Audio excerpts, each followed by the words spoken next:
Hi, this is Jeff Johnson here. Along with my good friend and colleague Rick Avalos, we'd like to welcome you to our series we like to call Conversations With.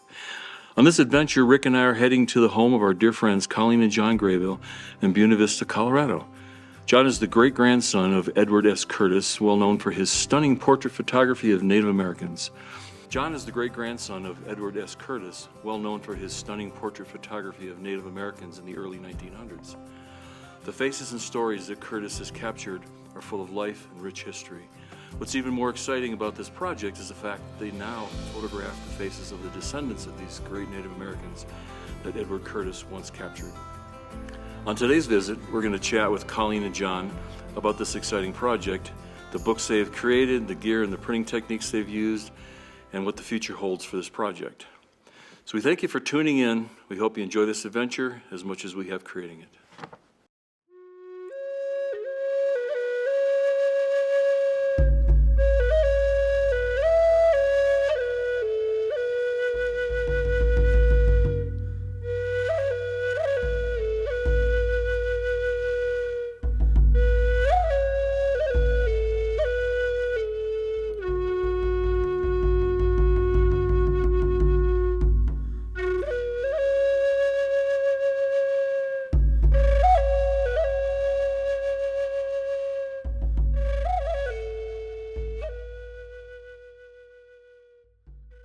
So I'm going to kind of open up this chat, this visit, and Jeff, I'm sure you have some questions that you'd like to start us off with. Oh, absolutely. But first, as Rick mentioned, thank you for taking the time to sit down with us. And we've known you guys for so long and have been very loving of what you're doing, and so very fortunate to be part of it. But I don't think we have any ideas how deep it's going, and that's kind of what we're doing here today, is to see more about what this is all about, what you're spending your free time doing. So I guess, as what little there might be. What little there might be. Okay, forget Free time. Scratch free time from that and all of your waking hours.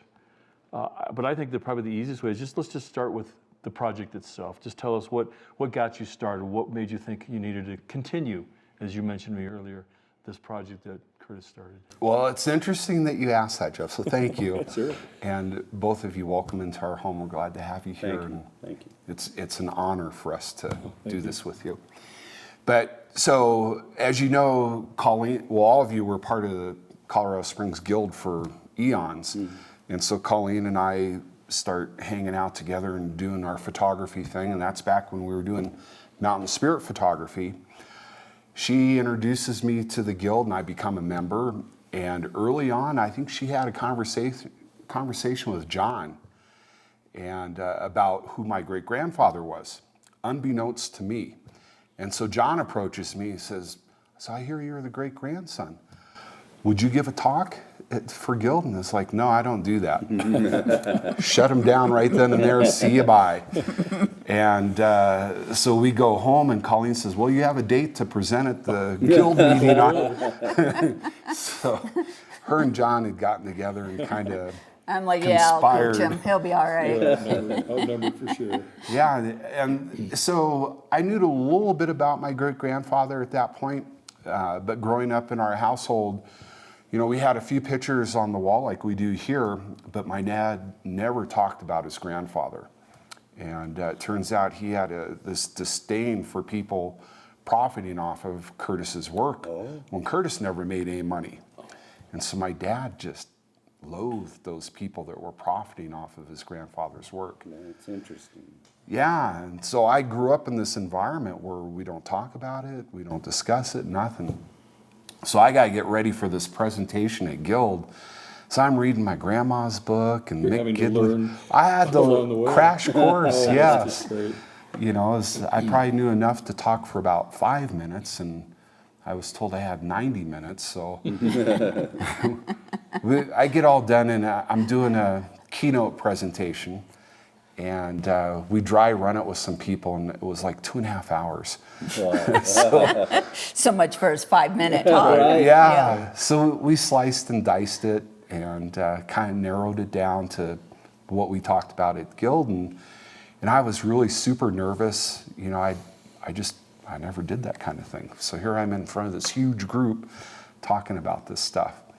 Well, in front of friends too, that always makes it more challenging, I think. Yes, Yeah. yes, yeah. All friends there at the Guild, and so it went pretty well. I mean, I got a standing ovation, and I was told that doesn't happen very often. Yeah. And so after that, Coleen and I were chatting. I think we might have even been out in the hot tub out back. So, We were. we were. That's where we hold our business meetings.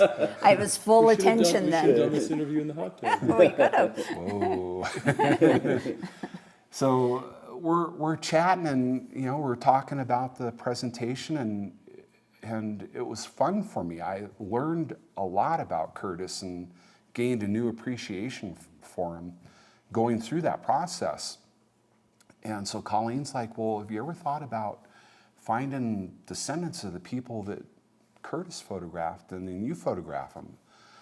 And so in the back of my head, I can hear my dad just hollering at me, no, don't go there, John. No, you can't do this stuff. Anything to do with Curtis, that's taboo. But we talked about it, and so it became obvious in that moment that it couldn't be just a photograph. There had to be more depth and meaning to it. And so we tossed it around for a while and kind of put together this Descendants Project idea of doing that, seeking out these people that were descendants of the photographs from Curtis and photographing them. And Logistically, that had to have been a chore in itself, huh? Tracking down the Find these descendant. people, right? Actually, at least early on, when people heard who we were and what we were doing, it just fell into our laps. really, It did. It was Well, weird. not really. Colleen had to do some So footwork. that's a lot of my job with the project is finding Yes. these people. Okay. And that was kind of leading me into, I don't want to get too far off track here, but, Right. because Coleen, I mean, we've known you forever and accomplished an award-winning portrait photographer and scenic photographer that you are, your role in all of this, and it's starting to be revealed now. Right. It's not as photographer. right. And because we needed the descendant of Curtis to be photographing the descendants Right. of the people. So Yeah. it made that connection. So I've become the when we're out in the field photographing, I've become the second. No, I'm not photographing them that way. It does a little bit. but you look at Curtis's work, and he had perfect Renaissance lighting in so many of his portraits. Right, yeah, that's what I've noticed That too. Out in the field. ingrained in me is paying attention to that lighting and to that posing that makes that lighting, because it doesn't just happen. Was that your goal, is to create the newer portraits to really emulate what the old style looked like? Or? Not necessarily in the posing, but in the overall look and feel of it. Yeah, we're Yes. not trying to copy it, but Yeah, but we want the feel. We want that feel. Sure. But back to finding the descendants, I started out on Facebook, and with different. Why not? I know, different Native American old photograph kind of pages, and then I would read down through all the comments. And Really? so when I'd find a Curtis image being posted, I would look down through the comments. So you found that there was already an established following of Curtis's work? Oh, yes. Absolutely. Yes. Yes. Yeah, there definitely is. Association or just people in general, descendants in general were following? Descendants, historians, a lot of photographers follow his work, because if you went to photography school, you more than likely even had to study his work. So, yeah, so there's quite a following there. But so I would find people that say, oh, that's my great-great-grandfather, or, and so then I would send them a message telling them what we're doing. Sometimes they would answer me, sometimes they wouldn't. I don't know if that's because they're like John, who hates social media and never looks at his messages, or whether it's just, okay, here's another crackpot white person trying to, make themselves feel good by helping the Native Americans. And so you never know really what the reason they don't respond, but the ones that do respond, I've had very much success rate with and contacting them. Some of them, like the Red Cloud family. I knew that was one of Curtis's significant portraits, so I wanted to hopefully find a descendant of Red Cloud. Red Cloud. The Red Cloud. Wow. So I look up descendants of hanging on Red the wall Cloud, up there. and up pops all these articles about a Henry Red Cloud. And what Henry's doing is teaching solar to Native Americans to be able to bring it back to their communities and to provide job skills. So I very nervously looked up the phone number for Henry Red Cloud and called him, and he's the sweetest, nicest guy. And I'm, now Grandson, great grandson. he is the great grandson. Two greats. Yeah. Yeah. Fifth generation. He was all for it. And he was all for it. He's like, I would love to talk to you. Great start to your story of having somebody that actually wants to be part of it without having to jump hoops. Yes. Well, he wasn't the first. He wasn't our first. I'll let So- you tell that story. The first native portrait that Curtis does is on the beach in Seattle, and it's of Princess Angeline. And he convinces her to go up to his studio in Seattle and has her sit, pays her $1, a silver coin, and does the famous portrait of Princess Angeline. And so that was his first native formal portrait. Everything else was kind of a people and landscape type stuff that he was doing. And we had been out visiting my parents after we'd put them into assisted living, and we were always talking about this stuff. And my dad says, yeah, we don't take phone calls from people anymore asking for help. And I said, well, pass those on to me, Dad. I'll take those now. The very first call we get is from Yvonne Raymond in Seattle doing a documentary to celebrate Curtis's 150th birth year. And so he tells us about the project, says, I want you guys to come out and be in the documentary. And so then we're talking a little bit about what we're doing. And at this point, it was just a conceptual idea about what we want to do. And Vaughn says, well, I can introduce you to the descendant of Princess Angeline if you would like. Hell yeah. And so this is another example how this stuff just kind of fell into our As you lap. say, it's kind of fallen. We didn't seek her out, but the spirits moved. And so my first Native American portrait was a descendant of Princess Angeline. Oh, fantastic. Yeah, I get goosebumps thinking about it. Just that And connection. there was a deep emotional connection, oddly, between Mary Lou Slaughter was her name, between Mary Lou and John. She kept saying, can I have your husband? She's 80, which now she's like 85, but yeah, there was just such a connection between she and John, and She had it a was like great sense of humor. we'd all known each other forever. She was That's fun to work fantastic. with, and she was wonderful. When it comes to this indigenous population, it's whatever their wishes, whatever they want, we honor that. Because Without question. they will be spotlighted. They'll be, I mean, in purpose of their production of the Descendants Project will be a coffee table book that'll have their photograph of their ancestor, the photograph we take of them, and then the story that's written about them. And all that'll go into a coffee table book, as well as exhibits, which we're already booking exhibits for the final So product. they'll give you information and then you will write the story, is it? We have a Native American writer. We have a gal who lives on a reservation, has Native children. We have several different writers. We decided to make them more area specific. Right. That way they understood the culture of that area, because the South is very different than the Right, and that triggers a really good point, Colleen, when you say area specific, because I think someone can get the impression, or some people can get the impression, that Mr. Curtis was predominantly in the Northwest, but he covered pretty much all the United States, didn't he? The Southwest, did he, the Plains? Yes, Plains, Southwest. So the territory that he worked in was everything west of the Mississippi. Okay. Mexico border all the way up through Canada and into Alaska. And he didn't hit every tribe. Sure. Because there's just Don't so. see how you could. Yeah, there's so Well, many. But he. Our state here in Colorado is a great example. There's nothing from Colorado.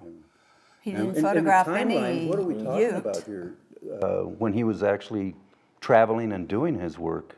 So there's photographs that he made as early as 1895 that we're aware of the natives, the Tulalip Reservation north of Seattle.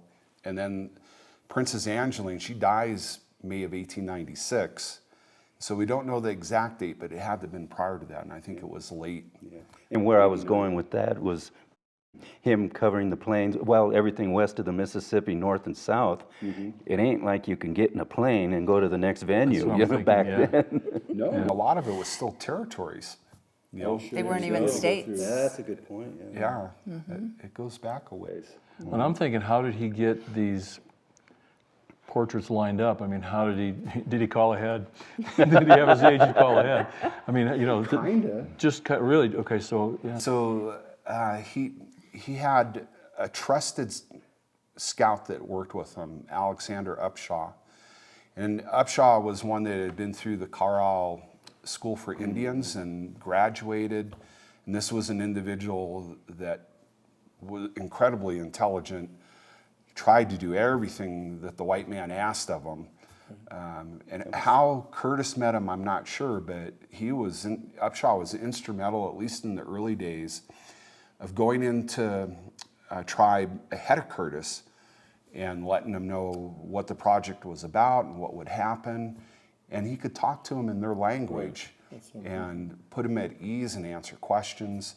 And Upshaw actually did field notes and may have written some of the stuff in the volumes. That's interesting because you mentioned Carlisle. That's Jim Thorpe's alma mater. Yeah. I wonder if they ever crossed paths at any time. It's possible. I don't know the timeline for both of those when they were there, but yeah, that's very possible. That's interesting.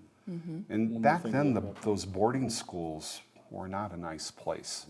I mean, they were horrific. You know, and Canada's gone through the reconciliation process with their boarding schools, but we've not done that here in the U.S. yet. And we're seeing glimpses of it starting to happen, but that'll be something that we'll see here in the near future, I hope. That's a whole nother interview.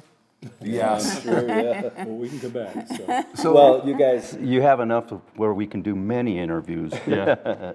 So Upshaw does lay the groundwork and just paves the way for Curtis to come in. Curtis also had a newspaper man from Seattle, William Myers, who was phenomenal. This guy had an ear where he could listen to somebody talking in their native tongue, and then he could write it out phonetically. And so he's got a lot of language written in the back of the volumes for each of the tribes. And he was fantastic at shorthand, so he could write things out as Curtis is interviewing. And he went ahead of Curtis lots of times too, and would set the groundwork. But probably the most significant thing with all of that is the natives recognized Curtis's appreciation of their spirituality. Okay, that's good. And that gained a lot of inroads for Curtis, where other people, the dominant society, didn't understand that they even had a religion, let alone that it was as deep and spiritual as it was. So Curtis gained a lot of respect that way, and gradually as it progressed, word would get out, and people would meet him kind of with open arms when he'd go in. Wow, that's pretty amazing. Yeah, it really is. Because it's a unique project that he's doing, and yet to have people in the different tongues and have to have scouts and people go ahead and set this up to think I can walk in there and this is going to be no big deal, just sit down and pose for a photograph. That's a pretty big, I wish. He didn't. He didn't He still didn't just walk in. That's what I'm saying. It's Yeah, like, he yeah. still had to go. Not like we can do nowadays. It's not that way at all. Right, Yeah. no. He needed to go into these different camps and spend time and spend time just being there and Probably helping earn their trust and and- earn their trust. Absolutely. And Yes. You know what I really appreciate, and actually I hope that our viewers appreciate, is that we're, however long, almost 40 minutes maybe into this visit, we hardly have spoken anything about his photography, but his humanitarianism is what is really exciting, and what I appreciate in the spirituality that you just talked about. And so that's just such a big part of his life, it seems to me, right?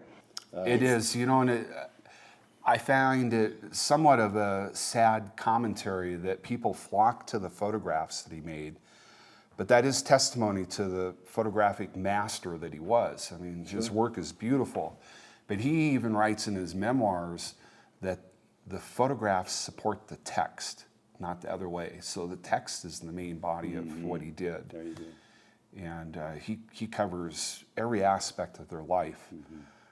Their religion, their games, their food, their dress, their government, everything their about. ceremonies. Their, Yes. yeah.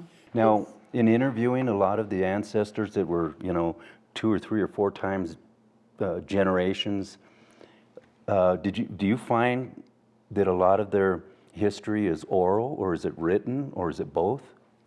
Well, Or does it depend on the different there's nations? more written now, but they all talk about their oral history, and that's how they communicate, is through oral storytelling. I'll add this about oral history, and this was kind of unique. We were with Tamara Stands and Looks Back Spotted Tail, and out on the Rosebud Reservation in South Dakota.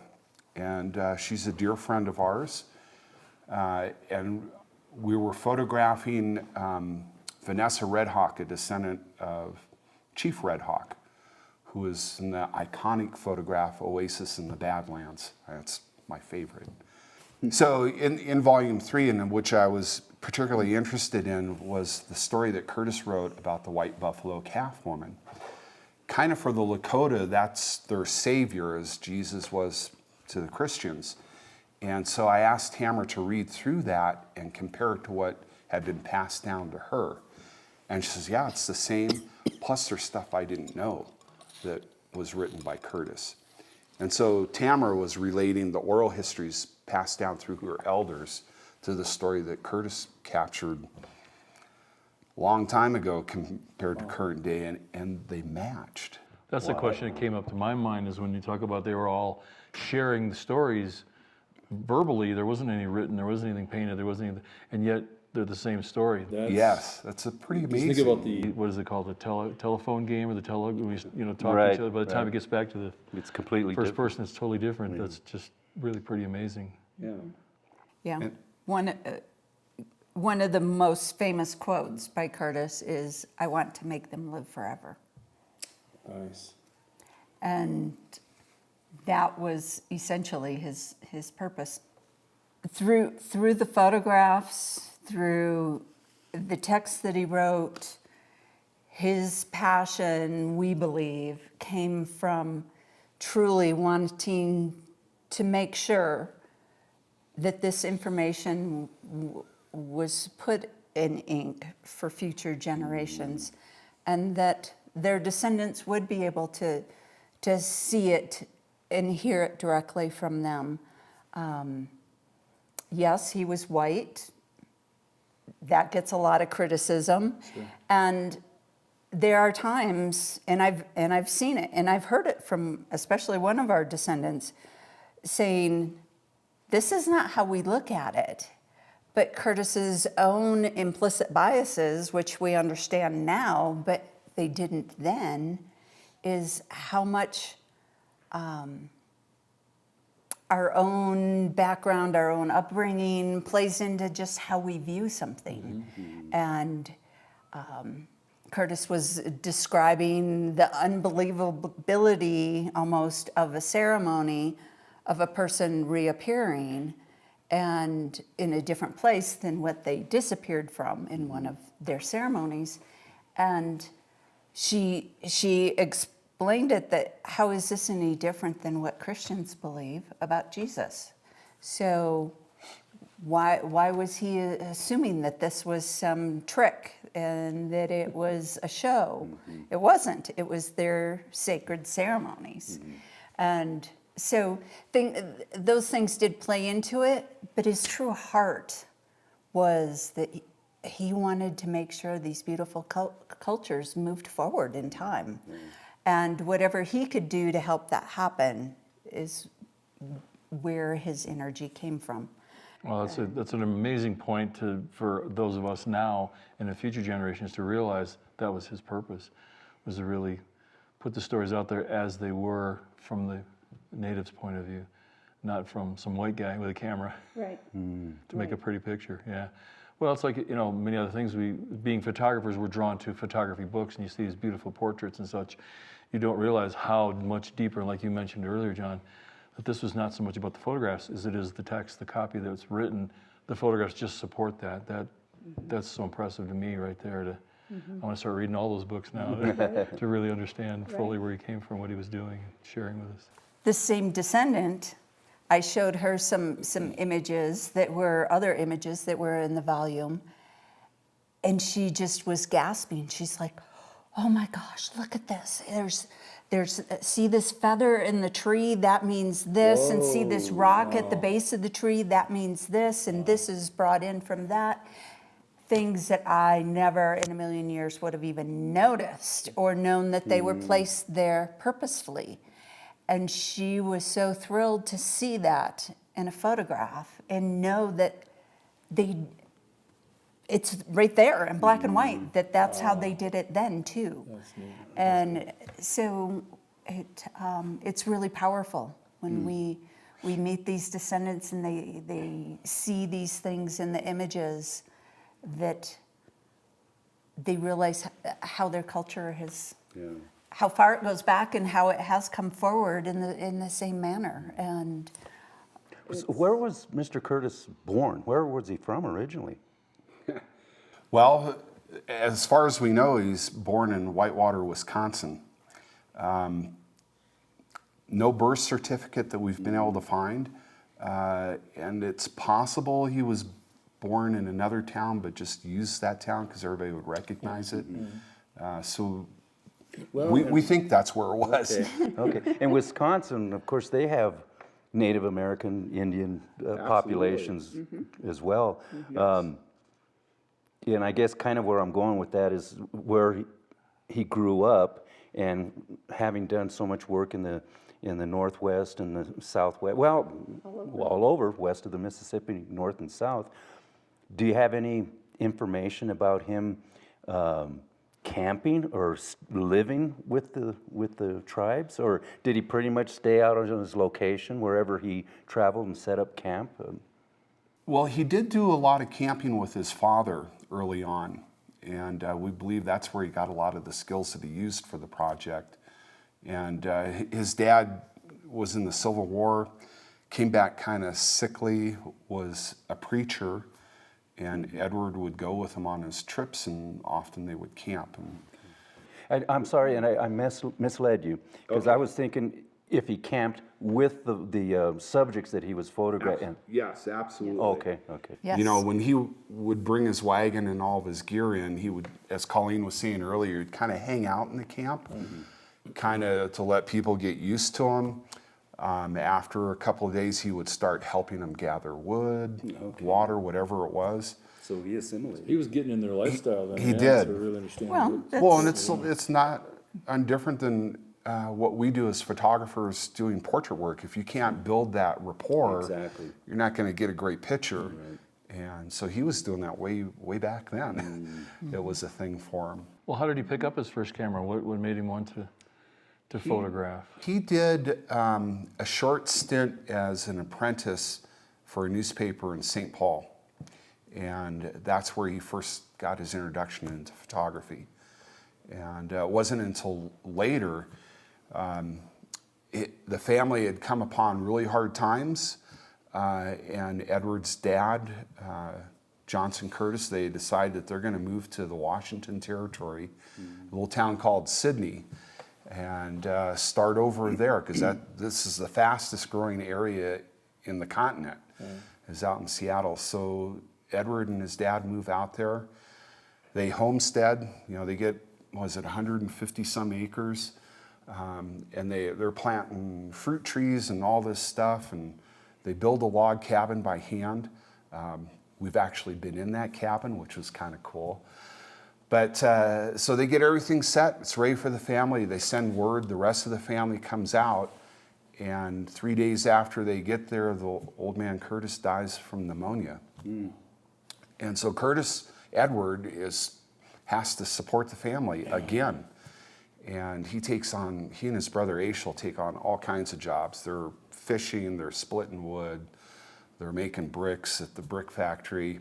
Edward takes a job with a logging company where he hurts his back, and that injury lays him up for almost a year, and he realizes after that he can't do the physical labor anymore.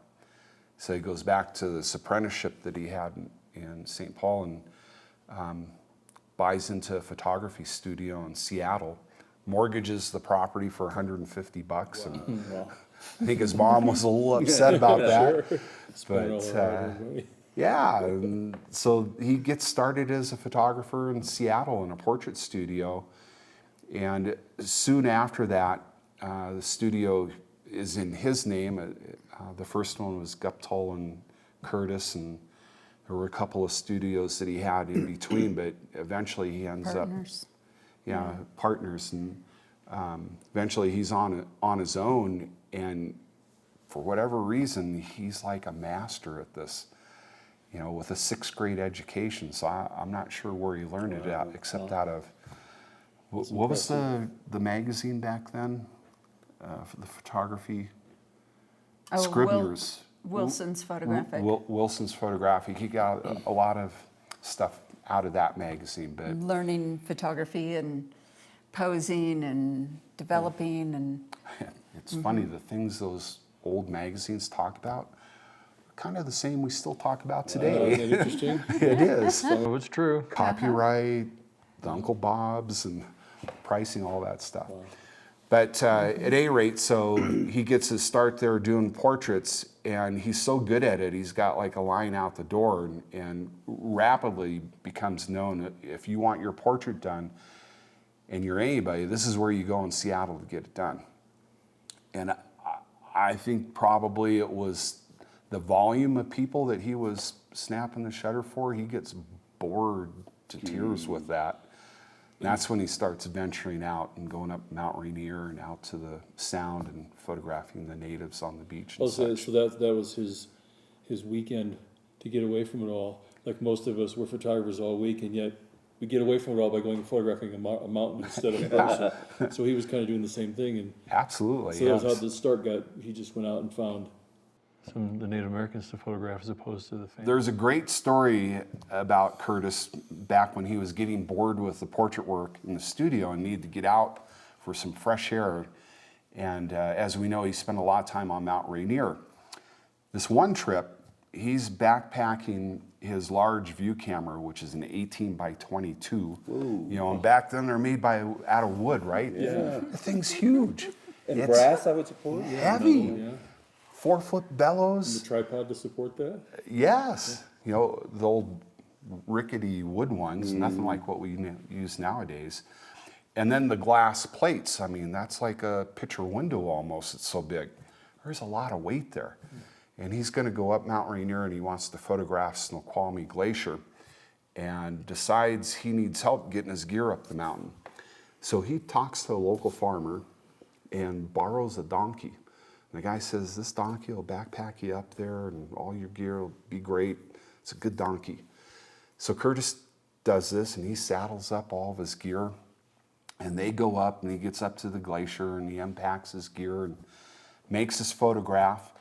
And he's done with his photograph, and so now he's got to come back down. So he packs it all up, packs it on the donkey, and I don't know if he gave the donkey a signal or what, but he's done loading the donkey, and then somehow the donkey knows, sits down on its butt, and glides down Mount Rainier.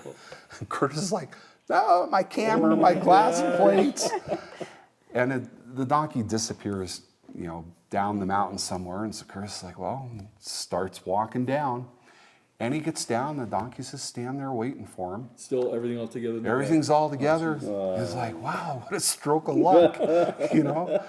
So he takes the donkey back to return to the farmer, and he's asking the farmer, so what's with this donkey? And I loaded him up, and he slid down the mountain. Oh, I taught him to do that. Go slide all the way Could've shared down. that with Curtis. Right. Give him a little warning heads up. Heads but- up. Yeah. Can you imagine? No, I can't. I'm trying to think of the gear nowadays. Your prize gear, whatever it was, today or back then. What would you guess the weight of all of that gear might have been? Glass plates are heavy. The plates themselves are, I How don't thick are they? have any idea, but See. heavy. Hundreds of pounds. And how many? Probably, yeah. But how many would he take? On I think The on this story trip, only took two. two. Yeah, I was gonna say. I didn't think of the But can story. you imagine how do you package that where you don't I- break Yeah. an Why wouldn't you 18 talk by about something this 22-inch size? piece of glass? The slightest bump would snap it. I don't know how. He didn't have probably styrofoam pellets to pack around it. And you imagine that's a day out excursion, much less when he goes out for an extended period of time. Point. Yes. And climbing Mount Rainier is no Yeah. picnic. It's Especially back then, you know, it was all canvas and wool gear. It's not like Right, today's right. gear. It's- And now we're speaking as if he went out like himself. At some point, did he have assistants and people that helped him with gear? And Rick, I've found no documentation that he went with anybody. He was on his own. He he made the paths that other people followed, so to speak.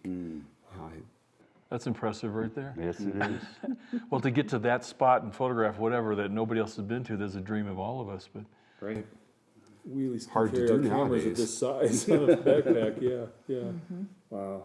Yeah, we've got a picture of him on Rainier, different trip, with his gear, and he's got this big bulky pack on, and then he's carrying his camera and stuff. It's like a suitcase kind of thing in his arm, and He's alone. well, he well, was with, and in that this he one, was with others. two other people, but it's like, how could you possibly climb a mountain with your gear under your arms like that? It's just Full nuts. determination. He led Yes. many trips for the Mazamas mountain climbing group out of Portland.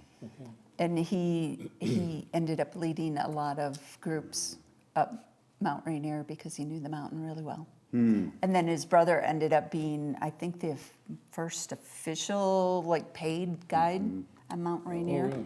Wow. Yeah. Aishel, both brothers were accomplished mountaineers on Rainier. Was And Aishel other his mounts. brother? Was he Aishel a was his photographer brother. at all? Yes. Yes, he was. Really? Yeah, Curtis taught him how and brought him into the studio and had Aishel taking pictures. In fact, early on, they sent, the family sent Aishel up to document the gold rush up in the Yukon. Or was it the Klondike? Don't remember. Alaska. Okay. Anyway, so the family, like for months, like 6 months, they can food, they sew tents, they build clothing, they put gear together, and they send Aishel up to photograph up there. And he goes up, and they get some pictures back early on, and they're wonderful pictures. You had mentioned early on in our conversation that he really didn't make any money, and that was one of the reasons your dad was, reticent about sharing any information. How did they sustain themselves during all this? Him and Aishel, and Well, they used a Someone- lot of the money from the studio. studio, The right. studio was successful. oh, they still maintain the studio. They did. Oh, okay. Curtis had staff eventually that would run the Okay. studio and do the photographing while he's out in the field doing his work. Okay. So that was a source of income.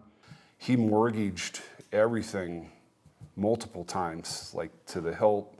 And the sad thing is, Edward's out doing his work in the field, working with the natives, and his wife and his oldest daughter are at home running the studio. And Clara, his wife, had the answer to all the collectors pounding on the door. Oh, jeez. And that wore on her. And at some point she files for divorce. When he was never home, Oh, He that's was what I'm not thinking. really a husband. He That wasn't, wasn't a weekend trip he was doing. Those right. were- He wasn't really gone for being months. father to the 3 children they had at that point. They ended up having a 4th. But, you know, he wasn't a husband, he wasn't a father, he was never there. When he was working. He hardly slept, you know, which is a characteristic That of says normal. very smart people. Yeah, well, he was photographers. What did he do with the photographs that he made of the natives? Well, so this is an interesting topic, and I don't know how far you want to go into this, but so he's shooting everything on glass plate negative, right? Right. In today's world, we go out and we photograph and we take the memory card out and we stick it in the computer and we offload that onto multiple external hard drives. Some of us even off-site backup of this stuff because that's how we make our living, right? Mm-hmm. So what did they do back then? They didn't have that, right? So they made another photograph of the negative. So they would make multiple copies that then were studio copies, and they'd stash away the original and work off those studio copies. You know, and when Clara files for divorce, 1916, finally they get Curtis out of the field in 1919 to go before the judge, and the judge sides with Clara and awards her everything. Okay. The studio, the equipment, the negatives, the houses, everything. And so when Curtis's oldest daughter, my Aunt Beth, learns of this, she takes employees into the studio and they make copies. They make a bunch of gold tones. And they take those original negatives across the street to the Cobb building. And they smash them. And people hear this and they go, oh, they smashed the negative, the glass plate negative, but they had studio copies, so it's not as They didn't catastrophic. lose it, it just sounded terrible. It sounds horrible, right? It'd be like your memory card getting thrown away or something, but you've offloaded it, so you're okay. Yeah. Hopefully. Wow. Yeah, and so I can't even fathom what kind of storage facility they'd That's what I'm have to thinking. have to store the bulk of all those negatives.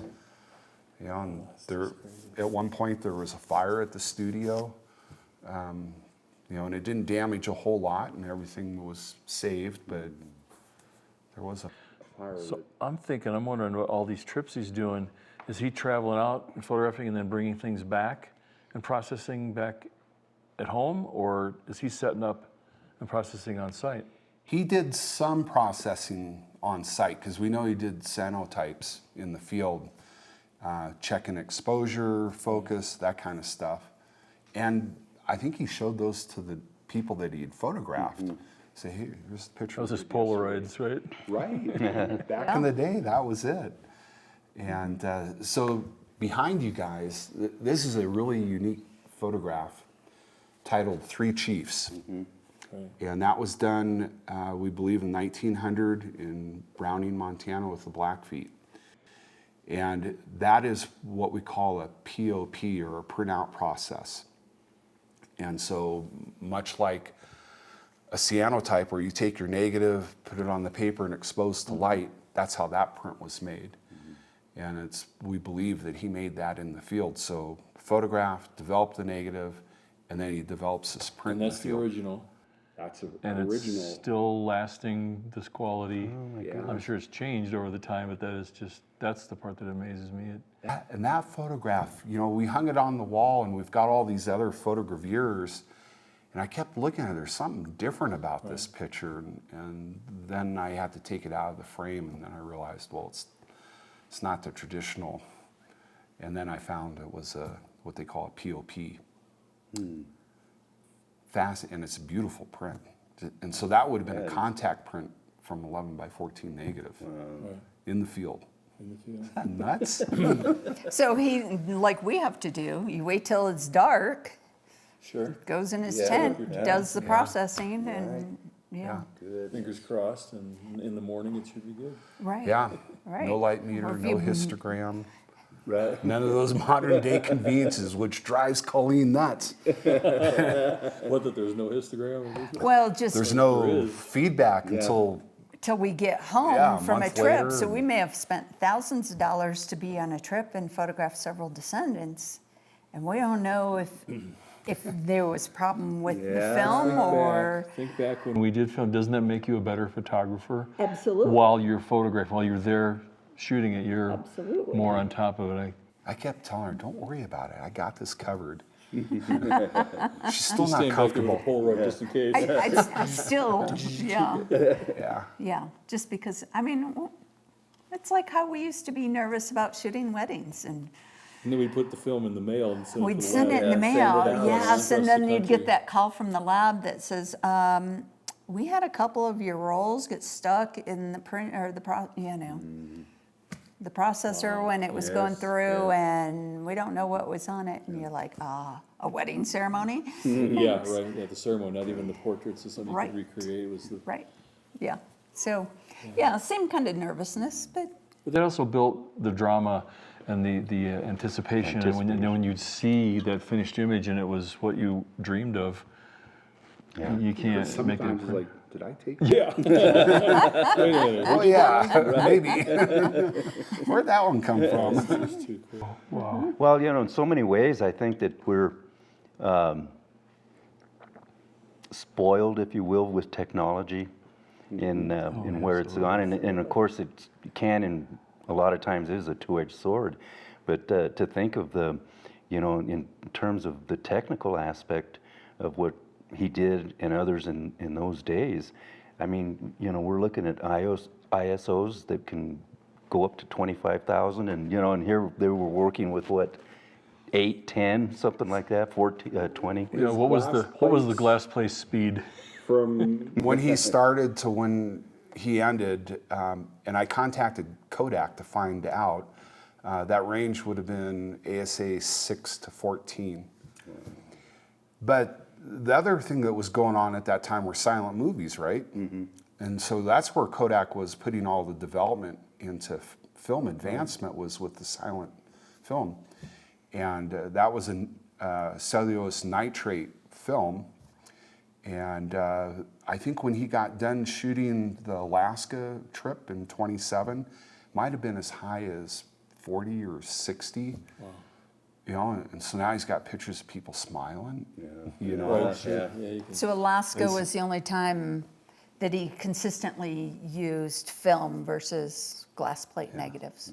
We have found some images that the original is a film negative, but Early. for the most part, he used the glass plate Is he still dry using a process. 11x14 film, or had he changed? No, he changed. So you can imagine the bulk and the Yeah, weight of that's that what I'm thing. thinking, Exactly. Beautiful negatives, but wow, So he was always trying different cameras, different lenses, different film, much like what we do today. He was experimenting to see what was going to work best. Sure. He got hooked up with a Kodak Primo reversible, and it was a whole plate size, which is a 6.5 by 8.5 inch negative. And so reversible, so he could take the back and flip it between horizontal and vertical, is where it got that name. And Well, and I knew that as a rotating back on a view camera. Right. Right. Yeah, Same concept. yeah. Yeah. And his son, Harold, my Uncle Hal, talked about his dad, finding some German lens in Seattle that he absolutely fell in love with. And we believe it was a Turner Reich that was produced back in those early days, which is the same lens I'm using today, Wow. out of the late Oh, 1800s. very nice. Yeah, it's kind How tough was that to find those lenses? there's actually a few around. It wasn't too hard to find. Well, because someone pointed it out and said, here, you need to be using this lens. And it happened to be that lens. And I imagine the quality is still absolutely outstanding. Well, the images render almost exactly like the stuff Great Gramps was doing. So I think it probably was that brand anyway. It wasn't that lens, but Right. Because we've used different lenses in newer lenses, but they don't have the same feel as what that time period of lenses did. There's So there's a difference.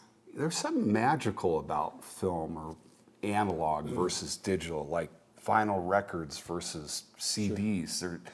If you really pay attention, there's a subtle difference there. And this is what we struggled with early on. I mean, we struggled mightily. And we tried renting all different kinds of lenses to put on our D850s. Coleen's super good, as you guys know, at Photoshop. I'm decent at Photoshop.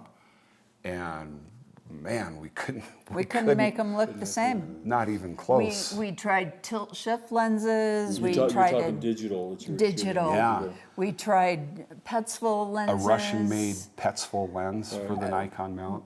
We tried different lenses. We tried different film speeds. We tried, Photoshop and It probably all looked good, but it wasn't that same quality. They were right. beautiful.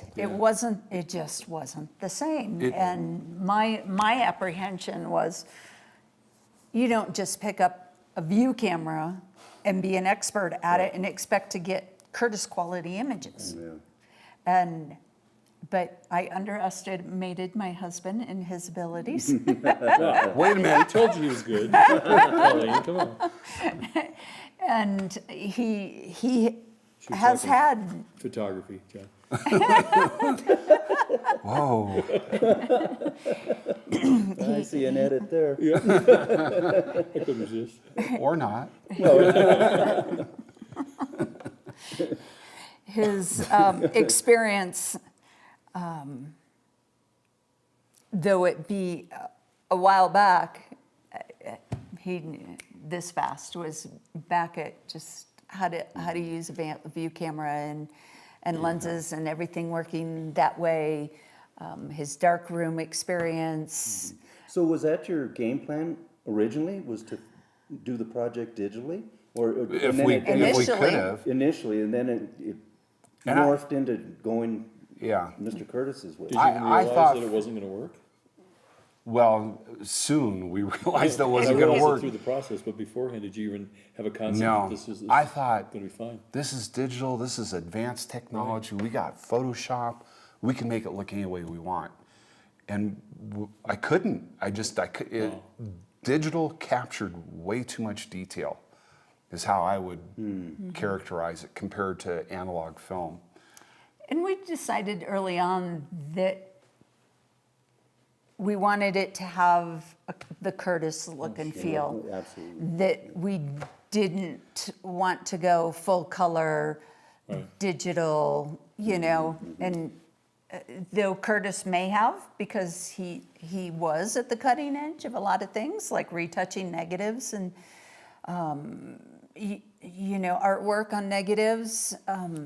Okay. So that's a he whole is- nother yeah. subject, but, so we, a lot of times our question to ourselves was, what would Curtis do? There you go. We never How, say that. how would he handle that? And, with the unpublished images, which is another topic we'll get to, the question was, do we just scan these prints and leave them as they are?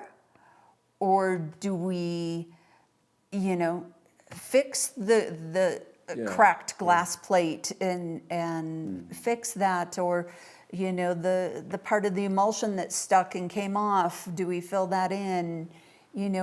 How much of this do we correct? And we decided, what would Curtis want? Would he want these images out there? Would he have retouched them? Yes. And so that was the direction that we went, and that we wanted them to carry forward that Technical ancestral. excellence as much as the Right. the quality. And quality was always his top priority in how things were printed, the different processes that he used, and the equipment that he used. He could have used easier, quicker. He could have gotten a Kodak Brownie and just went out and shot it as waste. He And despised the brownie. Really, you actually saw some copy He's- where he said that. Huh? yes. That's too funny. so so that was kind of our decision on equipment and why we went the way we went. And And John's ability had a lot to do with that. Okay, because you triggered a thought just a second ago about embellishments or retouching. To Yes. what degree did he do that? Because I mean, what I've seen just looks so purist to me. He definitely took out spots, scratches, fingerprints, all that kind of stuff that we do today. Right. He altered a few images, but in the grand scheme of things, it's such a small percentage. Most of it wasn't altered in any way. Okay. As There- far as the subject, Yeah. okay. Yes. There's, But I can appreciate your fingerprints because I can see how that can happen and scratches. It happens. One of the fun stories that I've got from Great Gramps is this trip in the canyon to Shea and Navajo land. He takes his whole family in, and it's probably 1904, somewhere in that area. And so he's got his wife Clara's with him. He's got his firstborn, my Uncle Hal, and his oldest daughter, my Aunt Beth, and my Grandma Florence, all out there in a horse-drawn wagon with all their gear, their camera gear, their cook gear, their supplies, everything. And I think Hal said it took about a week to get into the canyon Goodness. by horse-drawn wagon. which if you've been in the canyon, the base is sand, deep sand. I'm sure they got stuck a few times along the way. Yeah. Probably, It's- yeah. It's not easy traveling. No. So they're back in there, and I think if you're familiar with the photo of Canyon de Shea, it's this beautiful canyon with horse riders going through the canyon. And interesting about this photograph, if you look at that up on the left side at the tail end of the last rider, you go up the canyon wall, there's a profile of a face coming out of the canyon. You can see a nose and a chin and an eye socket, and it's looking down on the riders, kind of as if it were watching them. So there is that's always interesting. The other thing that I found really interesting, and I'll backtrack a little bit, is we, through the family archives, have one of the studio negatives from Canyon de Shea that's been passed down. We were doing a fundraiser early on, so I had digitized it. We're going to have photogravure prints made, and Coleen put together an amazing Kickstarter that got us off and running selling these. And so I've scanned it, got it up on the computer, and I'm retouching out the dust spots, the scratches, which there were many, some fingerprints. I'm getting all that stuff out, and then I catch myself where I'm editing the same thing all over the negative. And so I undo those edits, and I'm looking at it, and it's unusual. It's this specular highlight with radiating light shafts coming off of it. Just anywhere, not reflecting off of something, just in the sky. Best I can tell. Wow. You know, and so if you look at those, to your point, Jeff, they're in the shadows of the canyon on that back canyon wall. So photographically, we know, Hitting that area. yeah, sun's got to reflect off of that and back to the camera. Well, the sun's at a different angle, and it's put that whole background into shadows. So it's not something reflecting off the sun. I take this negative or my scan, and I go to one of our friends who helped me get set up with our view camera, Quinn Jacobson, phenomenal photographer, and he does the antique processes, the old school stuff. He's really good at what he does. And I say, Quinn, look at this. Tell me what you see. And so he's looking at it. He says, John, I think you should check out nitrate sprites. And so I do, and I'm looking on the internet, and they don't quite look like what this anomaly looks like that I've got.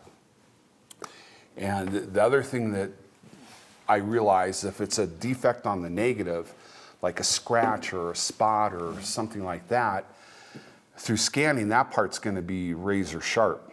And these are not. They have the same level of focus that the rest of the image does, which tells me that it came through the lens and recorded on the film.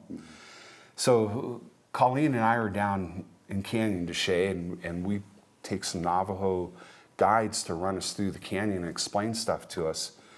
And I'm talking to them about this, and they say, oh, well, those are orbs. Orbs, yeah, spirit orbs. And they go on to tell us that the whole canyon is full of this stuff. Some people see it, some don't. There's spirit vortexes all through the canyon. It's a very sacred place for the Navajo. Sure. And so out of the 40,000 some negatives that he used, this is the only one that has this anomaly in it.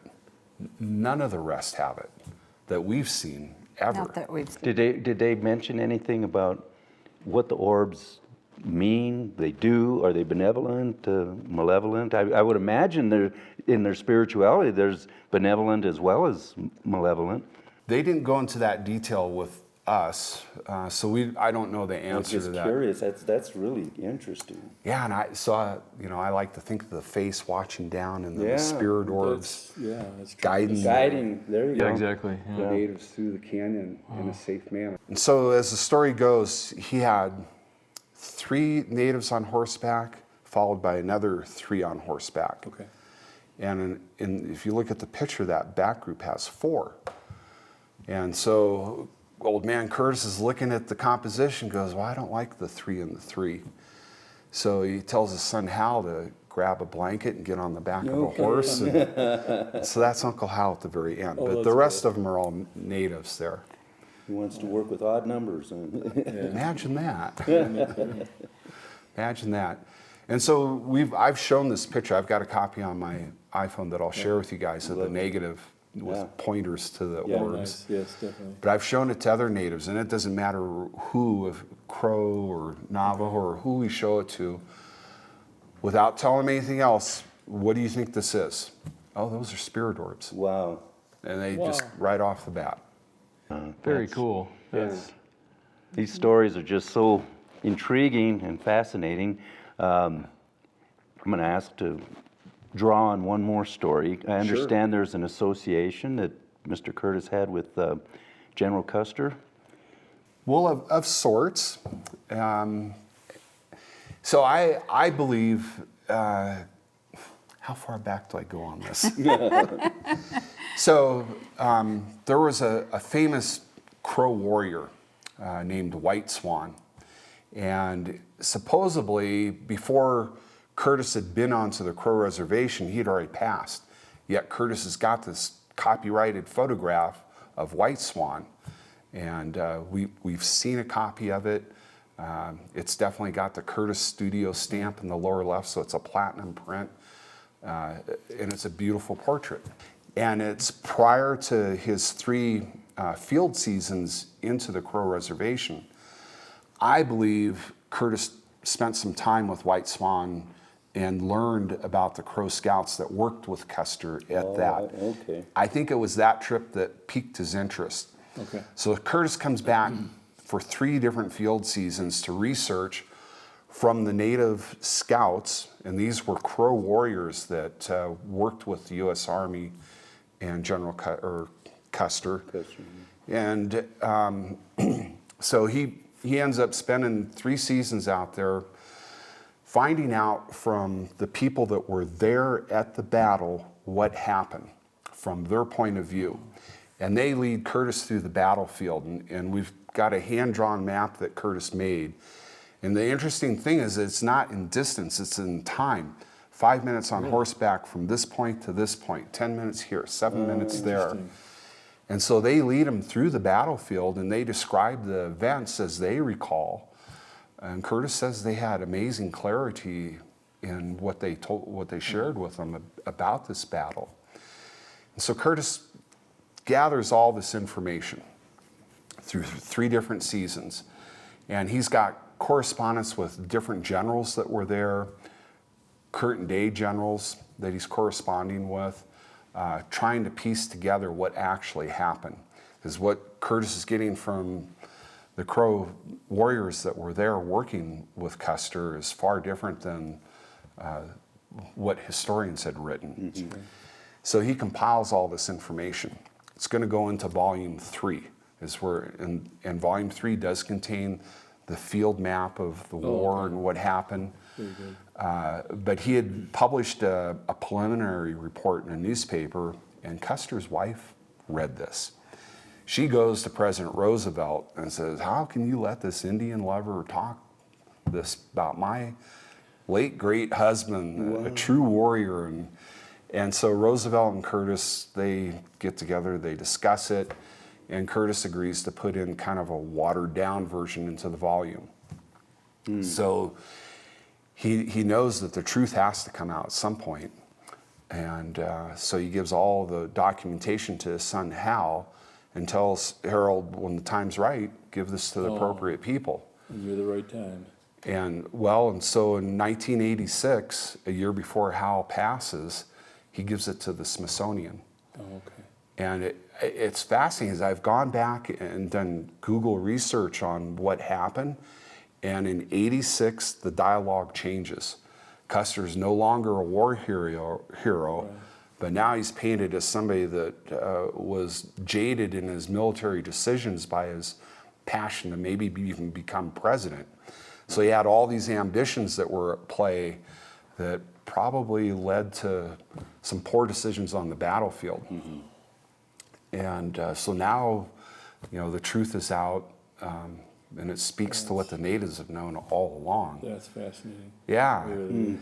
Well, and the victor always writes the history, right? Yeah. Yeah. But in that one case, the natives were the victor. But And- that couldn't be admitted. No. No, of course not. So, that's what I'm thinking. Who's now taking charge or taking quality control? I'm sorry, I think of the right word here. Who's taking credit now for coming up with this correct version of the battle? The Crow warriors, I believe. Are they being given credit? I have to honestly say I haven't done the research to Were our last know exactly where that. Our last trip out to Crow Agency, we got to see the reenactment of the battle. We were staying with a family that owns the property where that happened. This is that last trip you were on too. Yes. Yeah, we're just back a couple We of weeks just, from that. yeah, we're just back from Montana, and where a lot of the battle took place is on the Real Bird family's land. And so they do enact a reenactment The each correct year. reenactment. Yes. Well, their reenactment includes a ton of history about, what is a coup and what was the women's role in things, and how did the battle go down, and the horses involved, and so there's a lot to it that's just really interesting to learn, and not just the battle itself. Well, this really leads us into an interesting next part of this visit. You mentioned that you just got back from Montana. You've been on many trips before. Let's visit about how this is feeding into your project. You're well-traveled. Let's talk a little bit. How many places have you been? What have you been doing? And in all of these places that you've been visiting, I'm sure, is bolstering and research and whatever you need to do to support and edify the foundation. Am I on the right track? Absolutely, yes. She's going, Me or you? Who's going to talk about Where do we this? start? We've been from Alaska down to Florida. We've photographed. Actually, we photographed a woman who Curtis photographed in 1927 at 3 years old, and we got to photograph her at 94 years old. Wow. And so she was Alaska native. We photographed her in Florida. She was living with her daughter, one of her daughters at the time in Florida. And we got to hear stories directly from her. And she remembered Curtis coming Really? because he was a white man and he had blue eyes and he dressed really funny. And she remembered in seeing the photograph, she's like, I wasn't happy because my parents made me come in from playing outside, and that's why I look so sad in that picture. And she does.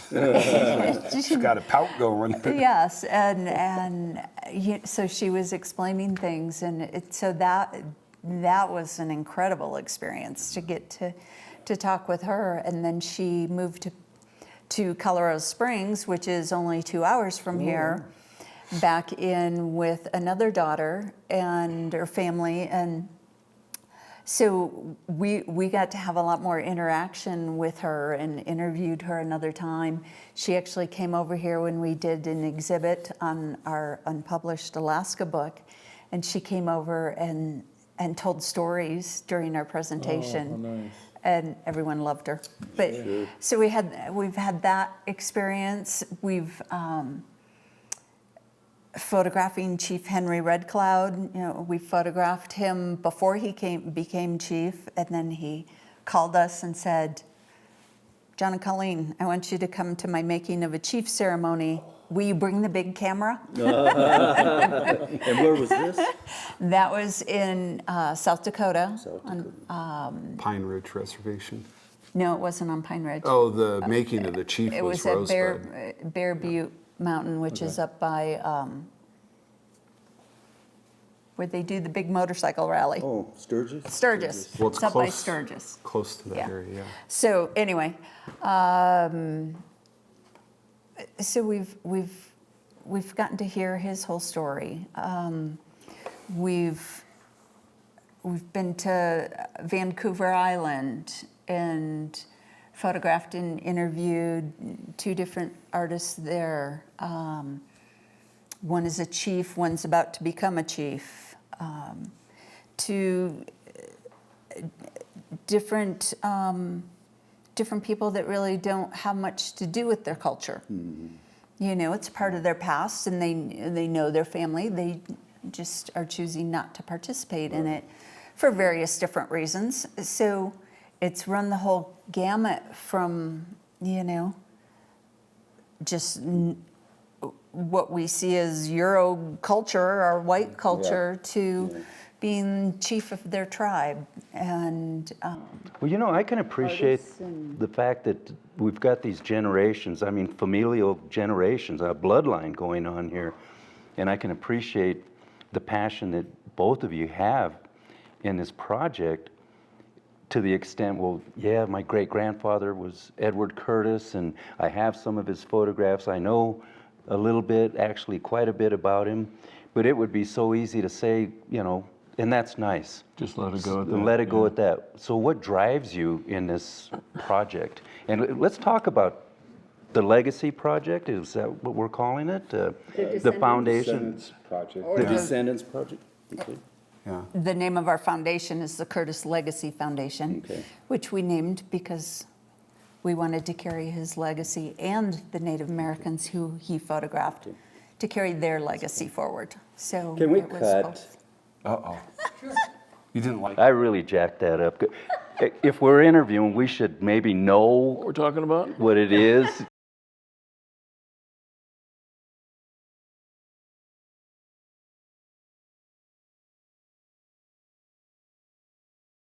So, friends, the Curtis Legacy Foundation.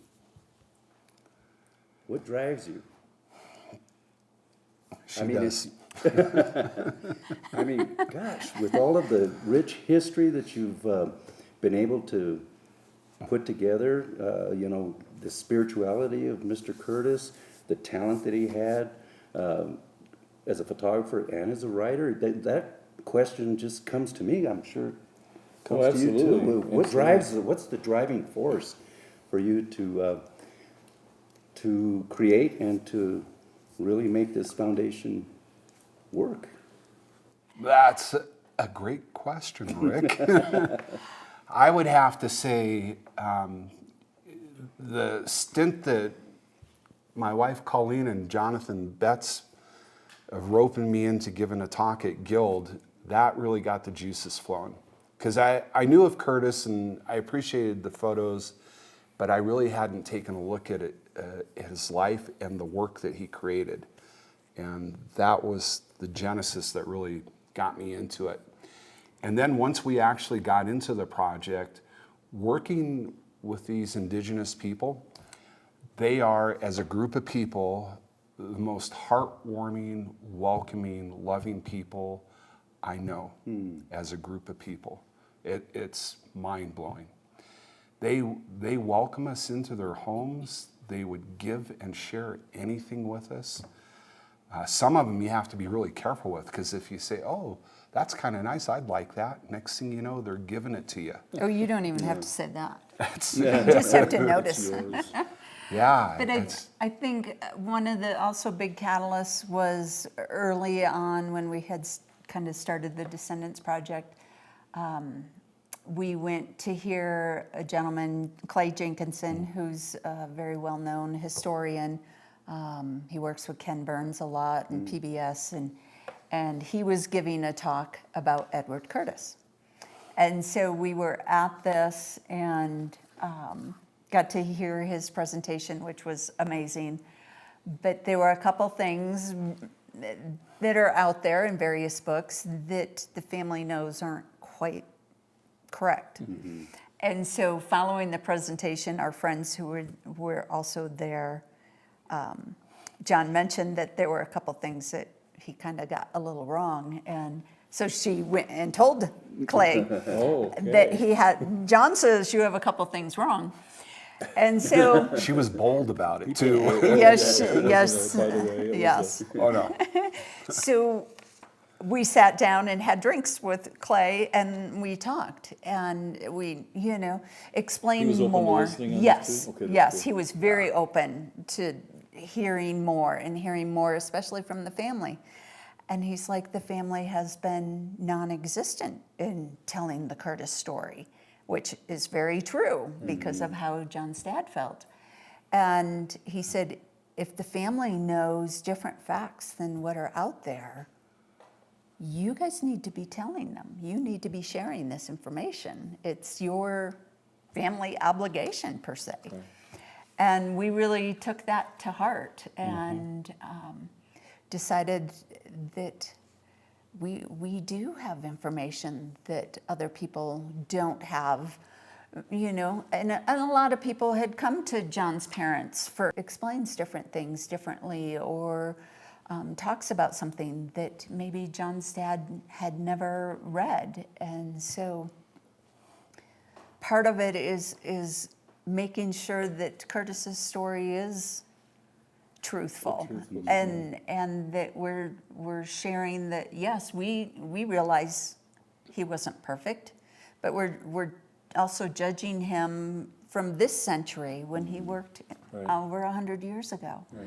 And how you did things and how you thought about things and the terms you used are not correct terms for today. Right. And so he gets a lot of backlash for that. And so we're able to help give more sense to that. And this sounds like it became quite a charge for you guys, and this is the reason that you've gone forward. We want to help, his quote that he said, we want to make them live forever. Correctly. We want to, be able to give a voice to our Native friends who are saying, well, maybe he didn't get this quite right, or let me explain this more. And so Curtis's name just opens doors for us to be able to give a platform to these different tribes to tell their own stories and tell their stories of today. And we just feel like that's an obligation of not only bringing Curtis's work forward through our Descendants Project, but able to give them a voice that they may not have a chance to because of Curtis's popularity. So we also want to help them live forever and for them to show their family 3-4 generations from now what their life was like today. And we want it to be their voice as much as possible. Because of that, it sounds like they're very willing to help you further this project. And absolutely. That's great. Yeah, they're anxious to tell their stories. Yes. So a couple exciting things that have happened recently with the release of unpublished work that the family has. When we moved John's parents into assisted living years ago, we had to obviously clean out their house. And in doing that, we found archives that we're not sure John's dad even realized he had. Really? They had And- stuff tucked in this Well, it closet, sounds that like drawer. generation. Oh my goodness. It was every nook and But a cranny. lot of it that falls into this story. So then as you know, John and I kind of more the head of the foundation, which his sisters are both on the foundation board, because we feel it's important that the family family, yeah. still has some decisions on how things are handled in Curtis's history. So when we were cleaning out their house, we found all these different archives. And in that was so much material that has never been seen, that didn't get into the hands of the Smithsonian or to the novelists who were writing stories and things about Curtis. And so one of our missions is to publish a lot of that. We have memoirs that he wrote that's not in any other archives. It's only in the family. We have hundreds and hundreds of photographs What a great that discovery. no one else has ever published. And so we feel it's important to put that out. So in our start in doing that, we've done 100 images from Alaska that had never been put out. Our unpublished Plains book has 200 images in it. And back in January, we were in Estes Park, Colorado, and we had gone to a First Peoples Festival. And in that, we had met a couple of gals that had a booth there at the festival. And so we're talking to them, and, you know, she asked, you know, why we were there. I mean, we're white people at a Native, you know, function. And What the hell are you guys doing here? and so we explained who John is and his history, and they were like, lit oh up, my huh? gosh, I love Edward Curtis's work. I was just saying a couple months ago that I want to be able to photograph like Curtis photographed. Oh, really? And that I want to capture the history of my family and to bring that forward like he did. And so we have this beautiful conversation with her and them. And so I run out to our truck and bring in an unpublished Plains book for her. This is a new book that nobody's really seen yet. so No, this is- new book. It only been out 6 months. We published it last summer. And she gets home and she's looking through it, and she calls me and she says, I just showed this book to my grandfather, and we found pictures of his great-grandfather, a picture that we've never seen before, and one of book. his brother that we've never seen before. And how much that has I meant got to their goosebumps about family to see those. And then, so we were just up in Montana. We're doing a book signing at the Custer Battlefield Trading Post, which is right outside the park. And we have a gentleman come up, and he's flipping through the pages and looking through all the Crow images that are in it, because we're in Crow country. So And he seems excited about the book. he was really interested, and all of a sudden he stops at this one image, and he like taps on the name, and then he just bolts. Oh, no words, just leaves. No words, no nothing, Interesting. just walks away like quickly. And I'm like, oh my gosh, did we just offend him? Right. What just happened? So we just kind of let it go, because there was another person there that we were talking to. And about a half an hour later, I went to go inside to talk to the store manager about some book stuff. And I see him sitting at an outside table, and he was obviously crying, and he was blowing his nose, and I had the book open in front of him. And so I went over to him and I said, "Are you okay?" And he said, "I just came from my father's grave, and this picture you have in the book is my great-great-grandfather." Oh, my goodness. And he said, it just really emotionally hit me. No And I've kidding. never seen this picture of him before. And so that's so much about what we're Right. doing and That's- why that's we what a keep reward. doing it. Reward. It's not for notoriety for us. It's not we're trying to make money, because FYI, we are unpaid and work full-time for free, because we think it's important that these images, these stories, the unwritten things, that they're put out there and that they help give more substance to the Native friends that we're making. You gotta wonder how many more, Stop. We need to reset the camera. Okay. Just got the-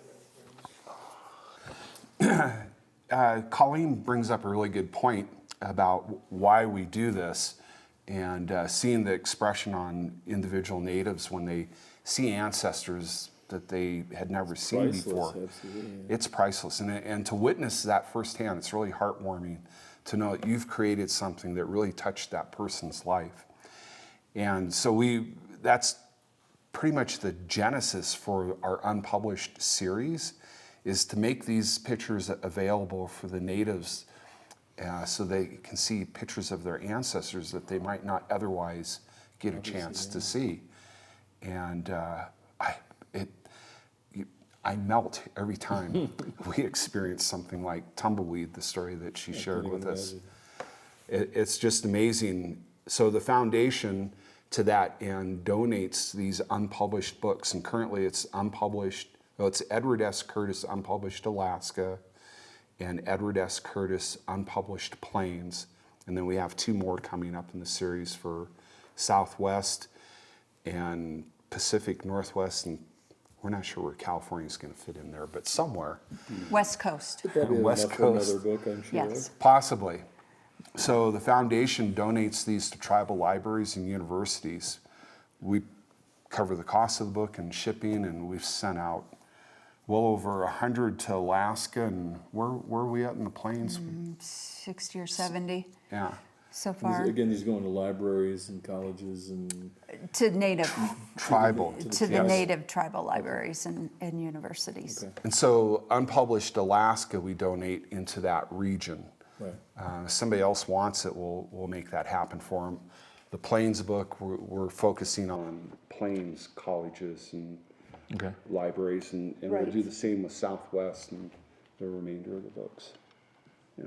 I got to ask at this point, what, I mean, this is huge. This is absolutely, I don't know what the right word is. It's just wonderful for you to, what made you think to do this? What made you think to, you've done this work, you've put some money out of your pocket, why not just pocket the money yourselves for these beautiful books? There's been not- such an injustice done to Native Americans since first contact. If you look back, many scholars will put indigenous population at 50 million pre-contact. By the time Curtis is doing his project, it's less than 300,000. Wow. So what happened to these people? Well, they suffered from the diseases that we brought over. We suffered from an active policy of genocide against these people. And, sorry. This is fine. The things that the dominant society did to these beautiful people is horrific. And it's created a narrative and a stereotype that we need to undo. I'm sorry. Don't be sorry at all, John. This is, I think we're really understanding this more deeply as long as we've known you and that you've done this project, to understand that this is way more than just a bunch of cool pictures of some folks from a few years ago, that this is, and to come to the point where it was your family and you were kind of like, don't talk about it. It was like, you knew about some of it, but it was like, and now to where you are sitting here, sharing your feelings with us is, It's, Next. For us, it's their story, and it should be given Yes. back to them. And for them to talk about, and we're just the catalyst. And it's our small duty to give them access to this. So the book production and the donations, we will, as soon as we can get that far, be giving the digital files to the tribal offices, which like Hopi, I've sent them full res digital files of everything because they wanted to put up new images in their conference room and around their office spaces. And I'm like, absolutely. These aren't our images. They're your images. And we, as we go and as we can, it's important to us that they get all these because they don't necessarily know of where to get full access to them and or have access period because they're in our hands and they're unpublished. And so So is this both stuff that Curtis did and stuff you've done too recently, both? yes. Yes, through Projects, the if you will. Descendants Project and then the unpublished series. Yes.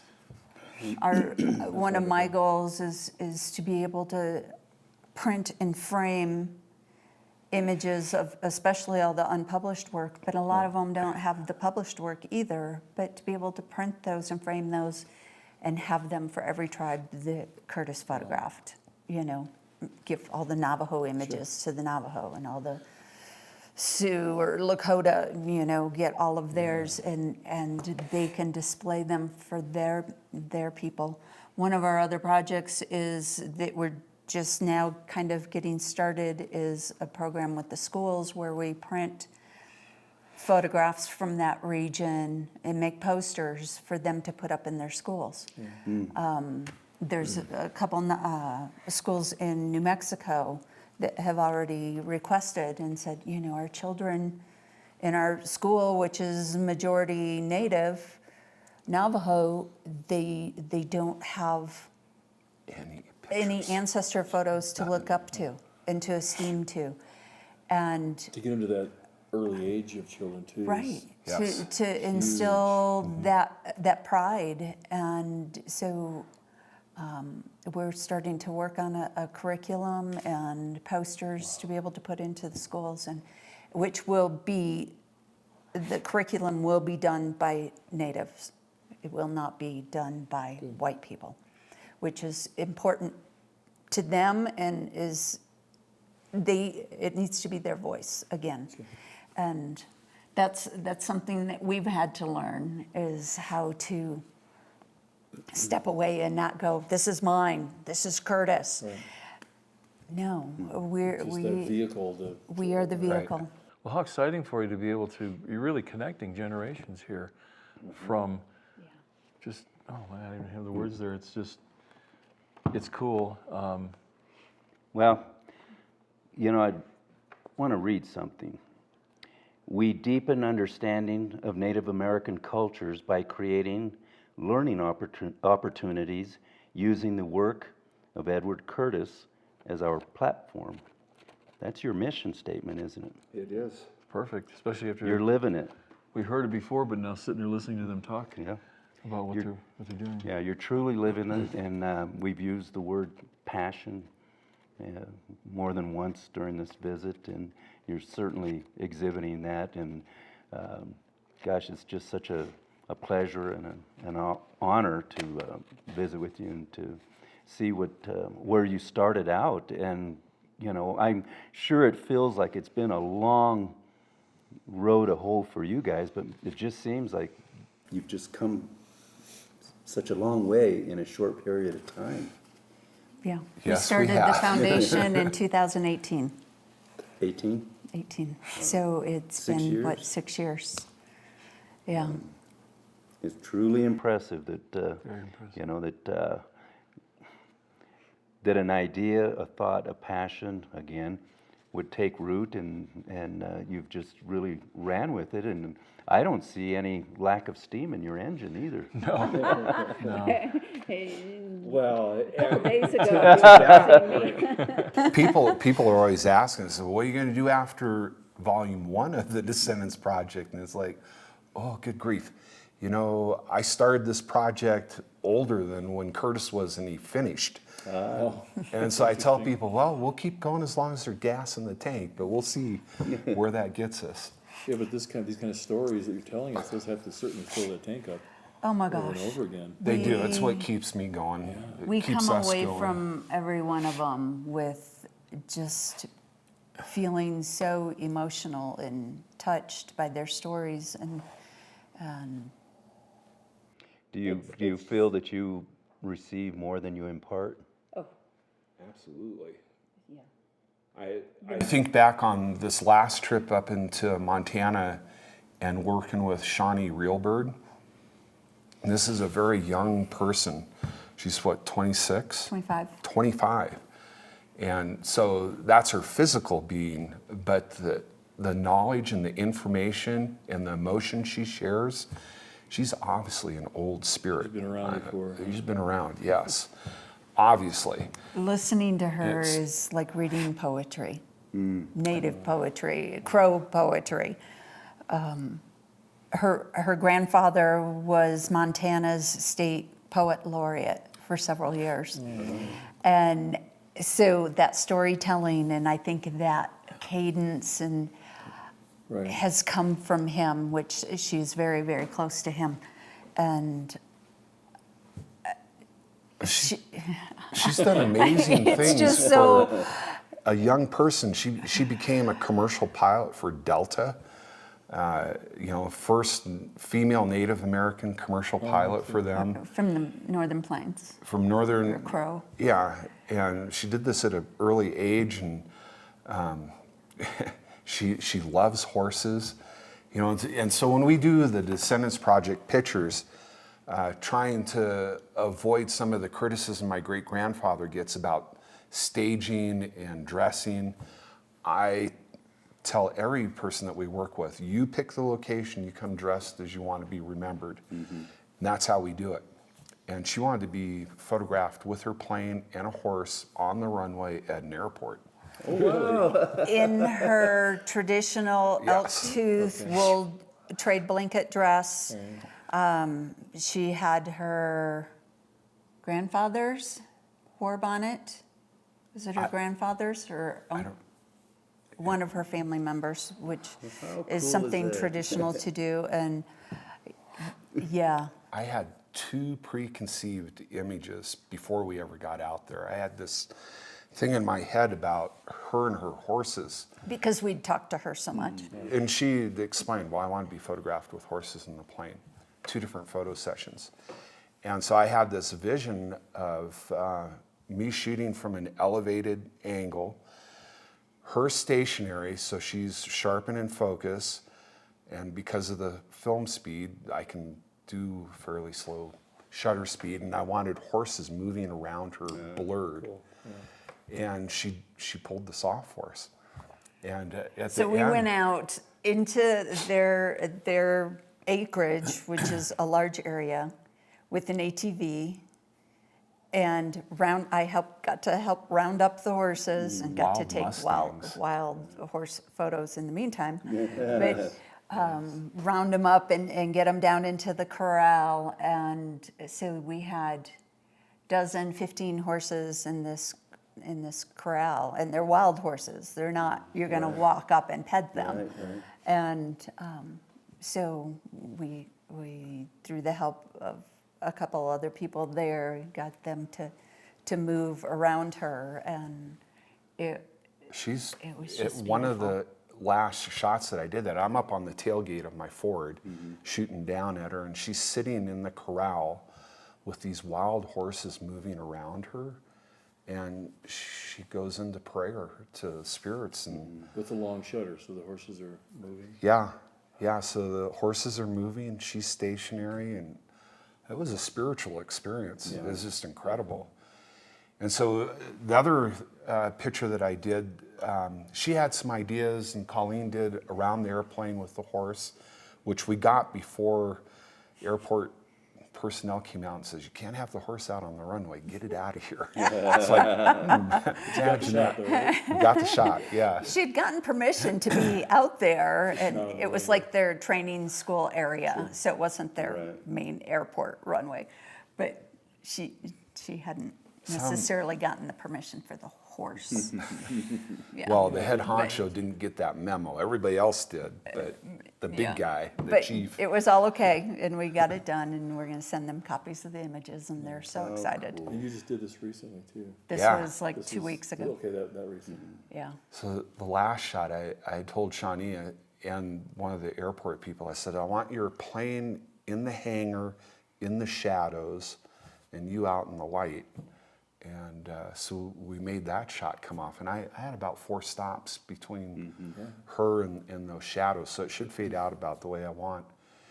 And she said that she wanted to do this picture for her people.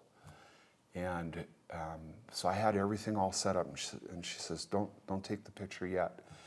And she goes into prayer, and later she tells me she put herself in a Sundance at the pole attached and was praying. And she does her prayer dance, her Sundance prayer dance in front of the hangar with her airplane in the background.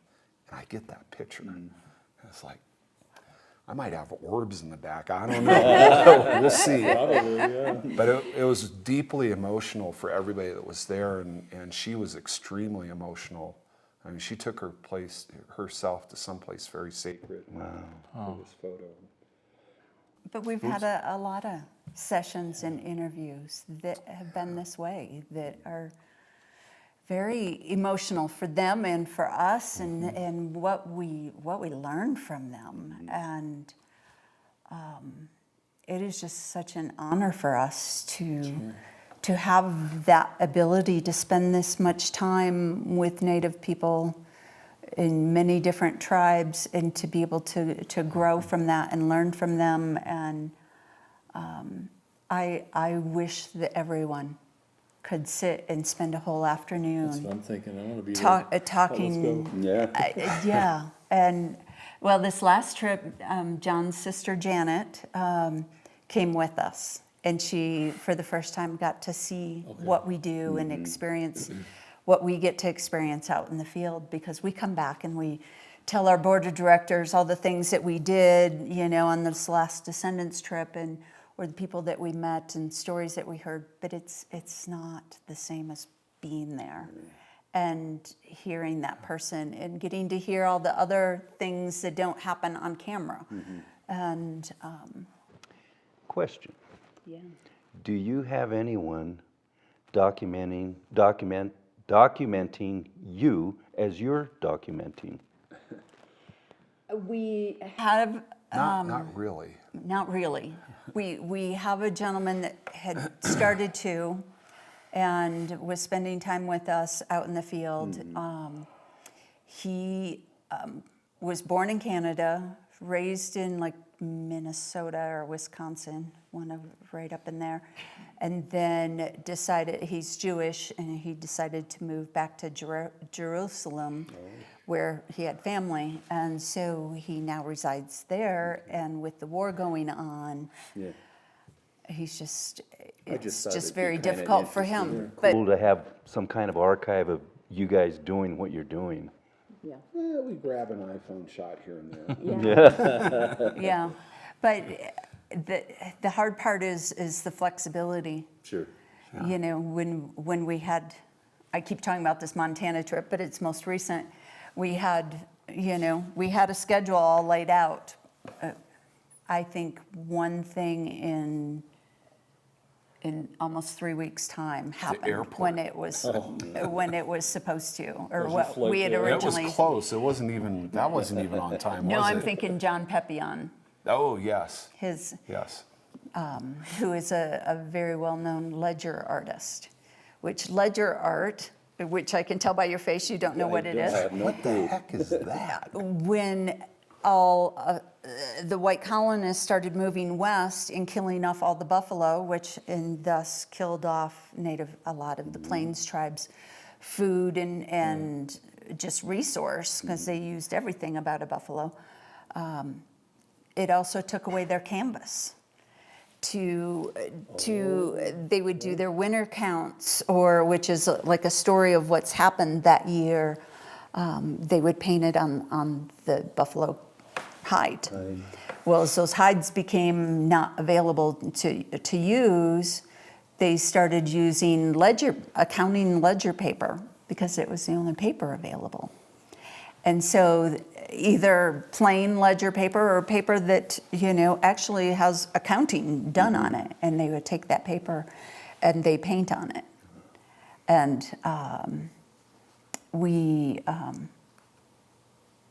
it's been my favorite kind of art, Native American art, for a long time. But there's a store in downtown Seattle in Pike Place Market called 8th Generation. And we've been there several times and always purchase things because we know that they're native made, not native inspired. So it's not, it's not white people taking the native designs and making money on it. I'm supporting a native artist. Well, as we became acquainted with John Peppion, I realized everything that I've bought from that store was his art. No kidding. Phone cases, note cards, all kinds of stuff. Yeah, and so then it was such an honor to meet him and get to spend the day with him. And we went into Glacier National Park. And when I said, do you want to go into Glacier National Park to be photographed? Because he said, I want to go to the mountains. And so when I asked about the park specifically, because I wanted to make sure we were on the same page, he said, oh, that's Blackfeet country. Right. And So that's not good, yes, it was Blackfeet country before we decided it needed to be a national park. So it has a lot of sacred places there. And so he took us to some of these places in mountains in the background that are sacred to his tribe and got to photograph him there. And so all these amazing, Neat experiences. Yeah. amazing people that we've met. And one of the other things that we do is when we go to speak, if at all possible, if we're in those areas or we can get sponsorship, we bring in natives from that area, that tribal area, to speak for themselves and to tell their own story.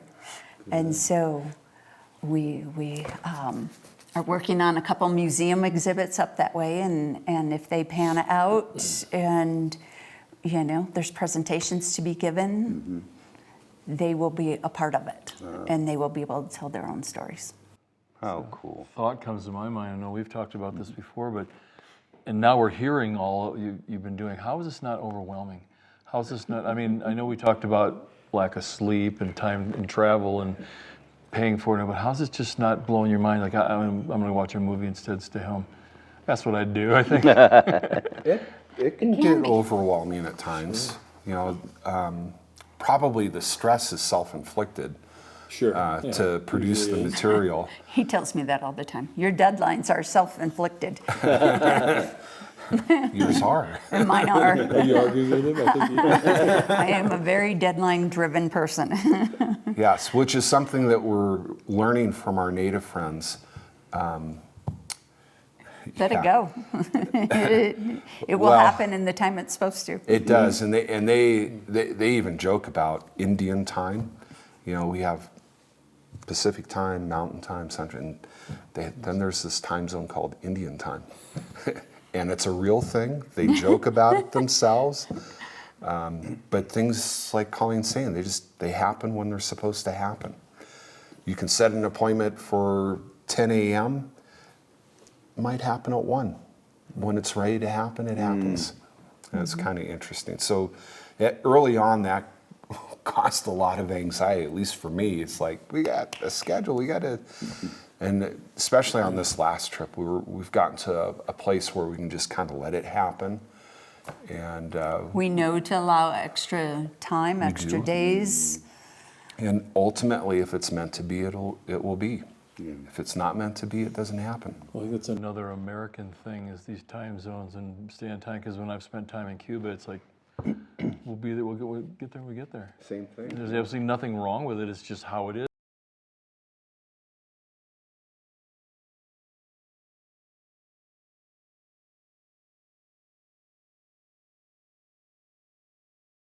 Really been so inspiring. One final question that I have at this point anyway, and we know a lot of our viewers, and you know this question was going to come up sooner or later once I started. As a team, husband and wife, and the success that you've achieved with your work and your project, what's the secret to making it all happen? And Compromise. My wife is so smart. That, You get to answer for her too in a moment. Well, That's our phrase when we joke about that, and I do use it often. Colleen's an incredibly intelligent and driven and passionate woman. And we talk about this in the scope that if it were just me by myself, none of this would have happened. If it was just Coleen by herself, none of this would happen. There's just something together that motivates us to keep going. And it's, we don't even really talk about it in depth to that extent.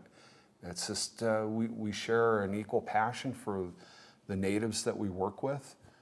We see all the injustice that's been done to them, and we believe through our work, especially the Descendants Project, maybe there's a small chance we can erase some of those stereotypes, some of the biases, and teach people, all you gotta do is sit down and listen.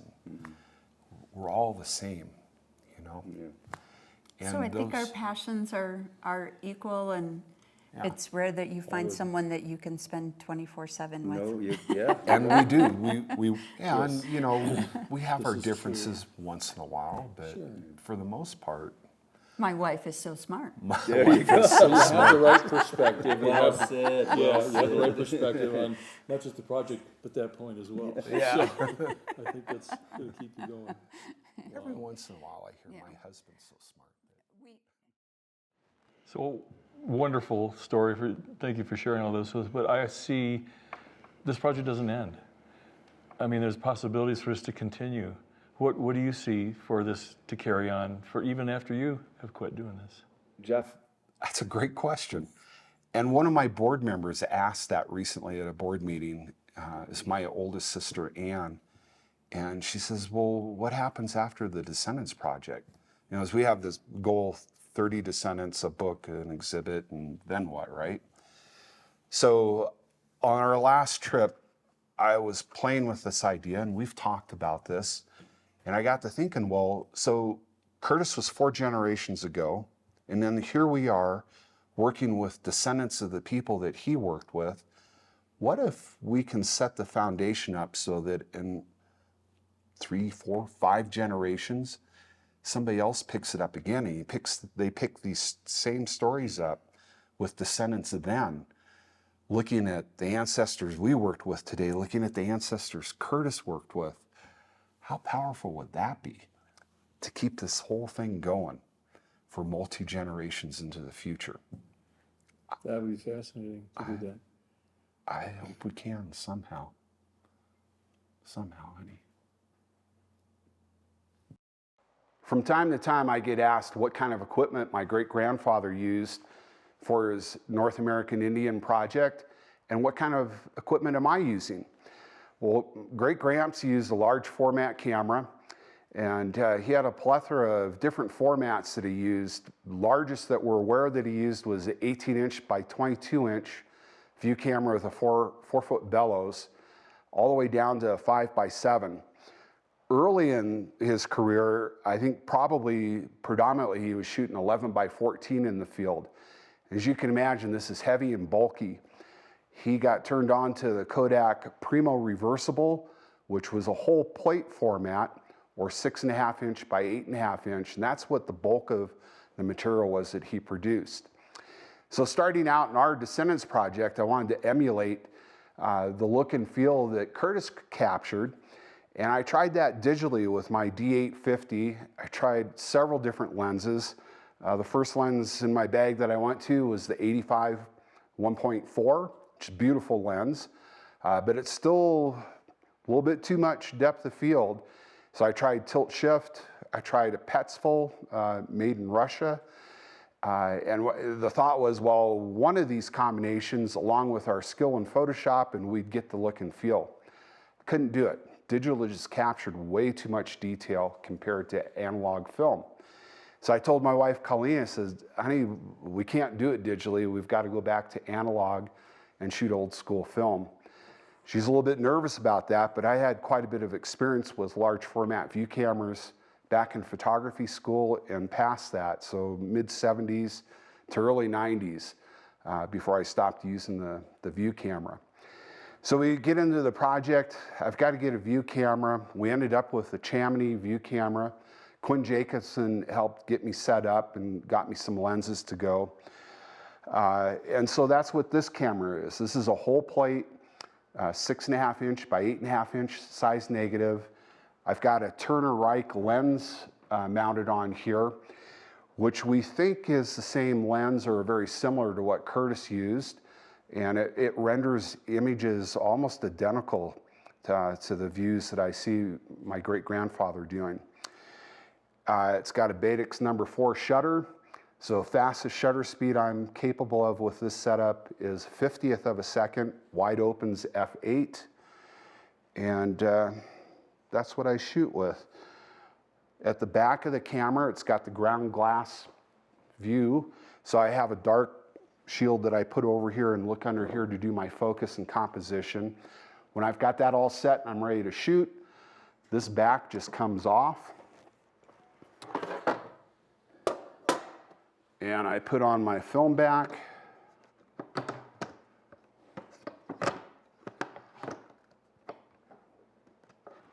Almost like so.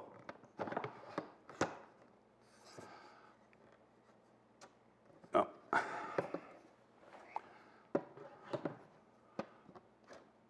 Come on, there we go.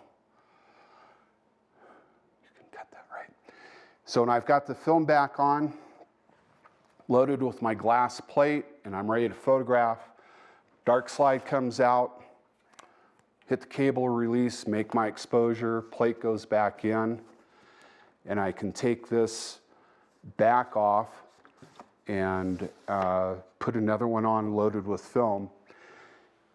So this is an example that came out of this camera. This whole plate glass negative, 8.5 by 6.5. Fits back in there, and away we go.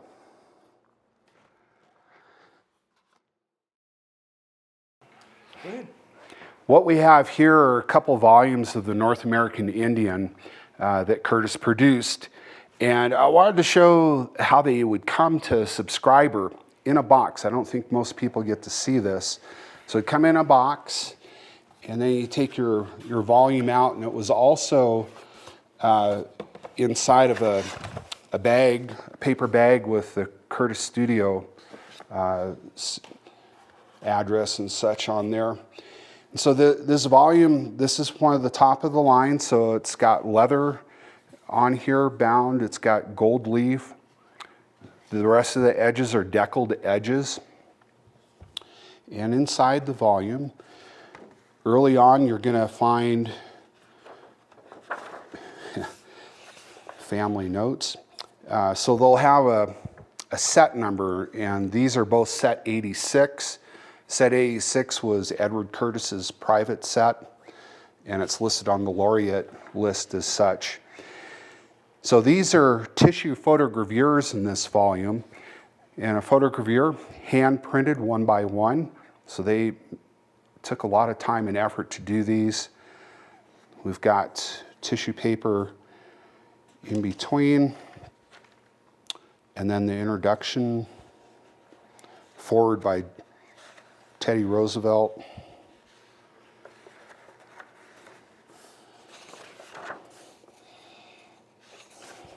There's the introduction by Curtis. And then this chapter 1 in this particular volume jumps right into the Teton Sioux. Isn't that beautiful? Mm.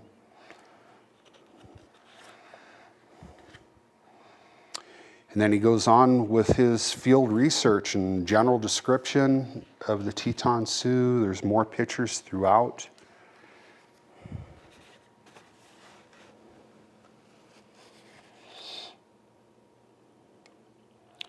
The big difference on the tissue prints in the volume versus the portfolio is the portfolio had a plate number in the upper left-hand corner. Volume prints did not. And so there's just all kinds of text describing their lives, their ways, their culture, their religion, their food, their dress, their government, all throughout the book for each of the tribes.